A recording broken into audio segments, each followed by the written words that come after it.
Clark County Public Access proudly presents Coffee with Kavanagh, interviewed by Zachary Silverstein, the Clark County Catalyst. Mr. Kavanagh has confirmed the debate, but is concerned where the money raised will be spent. Also, if you have not registered to vote, you have until April 6th, and the primary election will be May 5th. In front of you, I just want to start out here with Kenny Kavanagh, running for sheriff as Republican of Clark County. You started the campaign late, and I truthfully appreciate you being here with me today. And it's something, as an independent journalist, I think that it's an opportunity for me, and it's an opportunity for you to let people hear your voice. Thank you.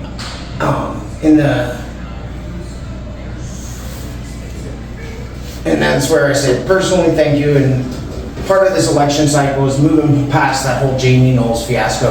And there is a lot of negative connotations towards the Republicans because of that. What are you going to do to redeem yourself or redeem the party to make sure that it represents the people? So, act in the scope and manner that I have previously been as a law enforcement officer. The example of me, my career, the people that I've worked with, the people that work around with me, my agency, forward. Communication. As you see me talking about the pillars of leadership, professionalism, integrity, understand and operate in a scope and manner that represents the true value of the oath we've taken, the Constitution, and to really the reality of doing what we do for public safety. That's why on those police cars I talk about to protect and serve, and that guardian mindset, okay? And that you have to have a clear context and understanding, especially during the challenging times of where we are here today with law enforcement, and understanding with the job that we do, and understanding that sometimes it gets mixed and gray. We have people that acted out of the context, not within the color of the law, not within duties, not within the scope and their responsibility. So it's important to have that focus every day and have that mindset as to why we're doing what we do. If we keep that in that mindset, that focus, there should be no blurred lines on what we're doing, even with our intent. And it may not come out right or come out wrong, but being able to communicate and to have that grounded, face-to-face conversation, people understanding and knowing what we're doing, what we're trying to do, that's what it's about. And you said something about the Constitution. Are you going to rule as like a constitutional sheriff, or you're going to part of what you're going to uphold the Constitution as part of your duties, correct? As a law enforcement officer, as the chief of police, and again, do everything we can within our power. We make a mistake or we make an error. We admit that mistake, we admit that error, and we go forward. Right. Yeah. That's something that I want to state. I'm trying to come forward as an independent person. Absolutely. I didn't grow up here, okay. And I've seen some of the things that have taken place, and we've discussed them on our conversation on Super Bowl. And I appreciate that you actually showed up. You've actually taken my phone call. I've talked to you in person multiple times, and you came here today for that interview. And I can say that about Mr. Maples. He hasn't done that regarding my situations. And that's something that I greatly appreciate. That I've stated it already, but I want to thank you really immensely for that. And I think that these people have seen videos there. My course in Tommy as chief of police, we have an open door policy. I would say the Jeffersonville Police Department, our reference current chief of employee, we have an open door policy. And the only way that we're going to be able to move forward and do everything in what we do, we need partnership. We need partnership, we need allegiance, we need alliance, and where there is separation or disagreement, at least have a conversation where we may agree to disagree, but we need help to be able to do what we have to do. It's all about the end-of-the-day quality of life. Right. And you mentioned the new police chief, that's Mr. McBoy. Absolutely. And so I spoke to somebody that was speaking positively about his feedback and that openness for public dialogue, and I can appreciate that immensely. That's something that the other individual said. And the other question relating to him that I was going to ask further along relates to the Big 4 Bridge, and what kind of communication is there between Louisville and the Jeffersonville Police Department, or even the Sheriff's Department, for the protection on that bridge, where there's been incidents on that bridge that are have been a rise lately, and I think that Jeffersonville is going to put more presence on that bridge. So, first of all, I'm no longer executive command. Right. I'm here as a candidate for Clark County Sheriff. I am a commander, the second shift commander of the Jeffersonville Police Department. What I'll tell you, there's partnership, There's always been a strategic focus. Now, we have seen some of the activity that's happened occurred since I've stepped out, the August, out of the post of chief of police. There's also been some altering with how services and things of that nature is performed. So I'm going to defer those questions respectfully, so I'm not in trouble on film with. Understood. I know the people are concerned, and is there something you can speak to about you guys, what you guys are doing? Is it increasing is there something that you guys have already done that you can notify or tell the public? I know I saw that they're going to increase. Absolutely. The officers' so there's going presence. to be some increased focus to be attentive and have a presence there with the downtown, but I think you go to the degree we have to understand. We have crime trends and patterns that are not happening in southern Indiana. They're happening to the adjoining jurisdiction that's in another state. However, their walking bridge creates excellent opportunity for those young individuals that we're dealing with, young teenagers that are actually coming over and they're causing these issues and problems in our community. So as a result of that, you've seen even a week ago, there was down on the waterfront park side, there was a homicide. Saw some of the news bursts. I didn't catch the full story, but there was a dual homicide in the city of Louisville yesterday, and I think they arrested a 13-year-old adolescent teenager. So when you look at, there was a video that someone brought to my attention. I was stopped here over the weekend while out campaigning. Someone showed me that video. It looked to be juvenile involvement. Couldn't clearly identify the age, but covered up, and they were kicking on the door in downtown Jeffersonville. Now, the context of it, where did they come from? I've heard rumors, people have seen them come off of the bridge. I'm not knowing their course and scope of the investigation, so I can't comment fully on that. Understood. No, I appreciate you sharing that information with the public. It's concerning. If that's happened to occur, we still have to look at crime trends, problems, patterns outside of our community coming into southern Indiana and how we respond. How do we create a focus with juvenile involvement, juvenile adolescent crime that seems to be higher than a status offense that is actually defined criminal activity, violence, danger, and harm, and then we get back to, again, quality of life. From where adolescents are being exposed to this stuff at a very young age. And they're acting upon it in their communities and now coming to other communities. So that's a focus getting back to me, running for sheriff of Clark County, and I will actually tell you, partnership, working with Jeffersonville Police Department, Clarksville Police Department, Charlestown, Sellersburg.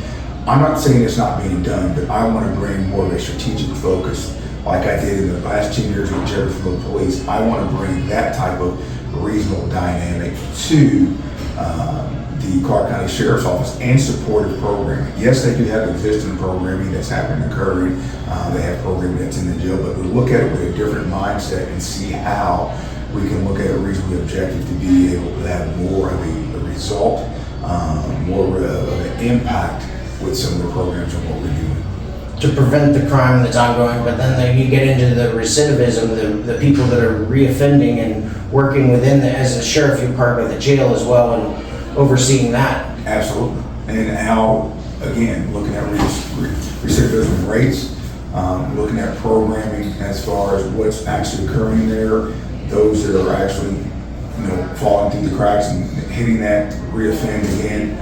What programming were they involved in, number of times coming up. Take a deeper dive and look at existing programs and see where we need to pivot and turn and try something else. Also, some of the other programs of the juveniles, they've called it some of that restorative justice that they look at when they're putting them in within that system and how those juveniles have committed those crimes and it's being treated as a status offense.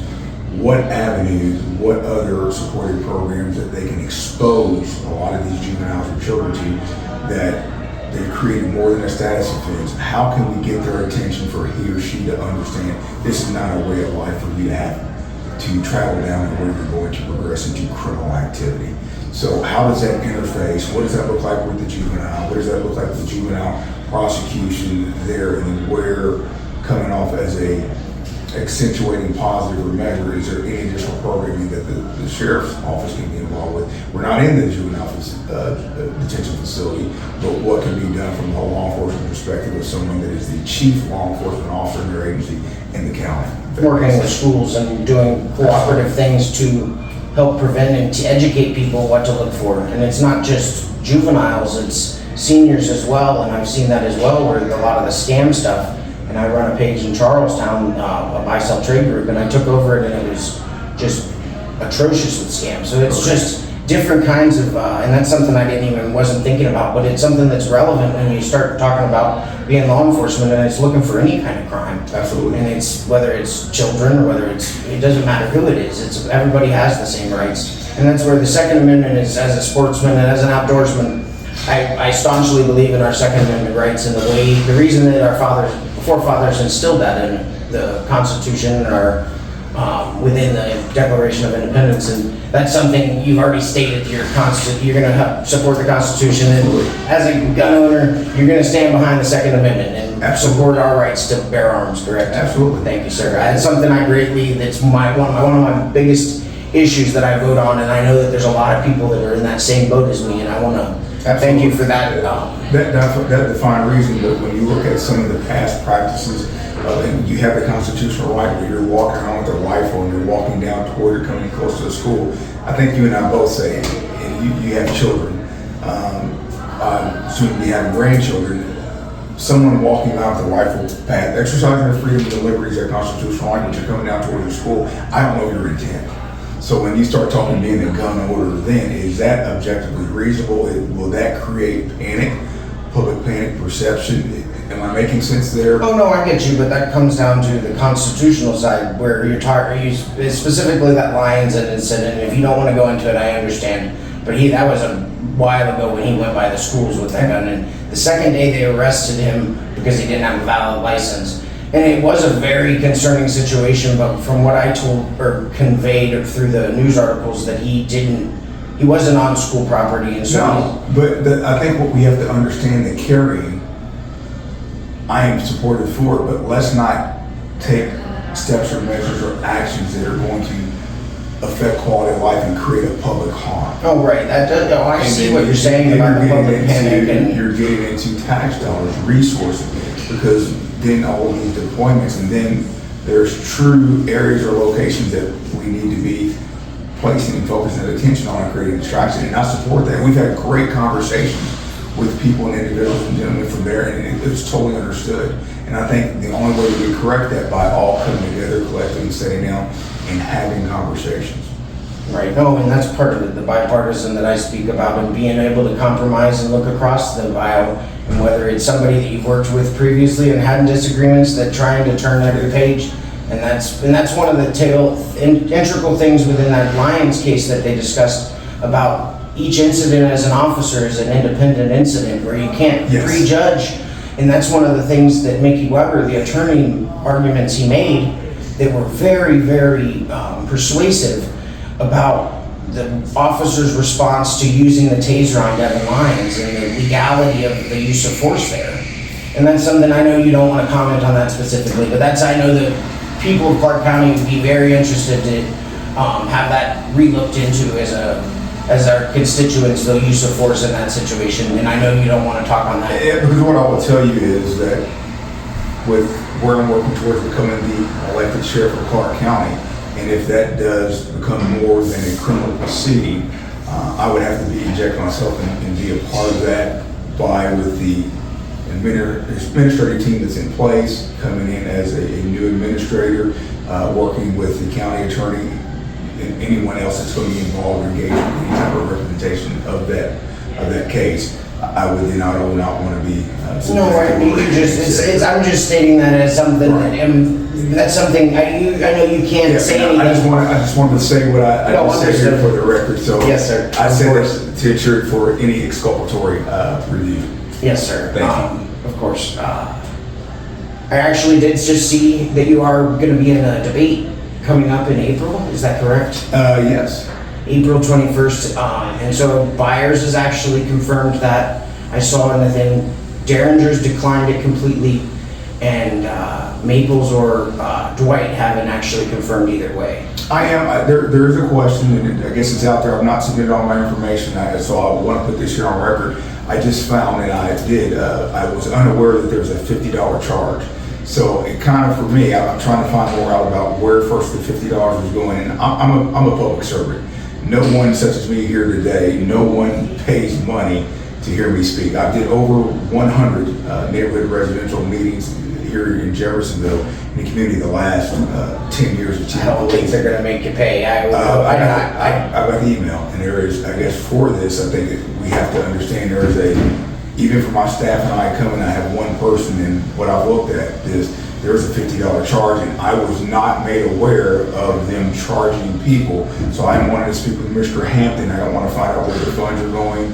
And then two, this is for the people. So I can't expect people to come out and to find or identify my platform and pay money. I'm not for anyone. That's why I'm here with you today to put the information out. I appreciate that. Yeah, so there it is. And I got the email, so I want to make it clear. I'm participating with the $50 charge. I wasn't aware when I said yes, and I was interested. I'll do it tomorrow, but I think it has to be for the people and by the people, where people can come in and not pay. I've never had anyone have to pay to hear me speak.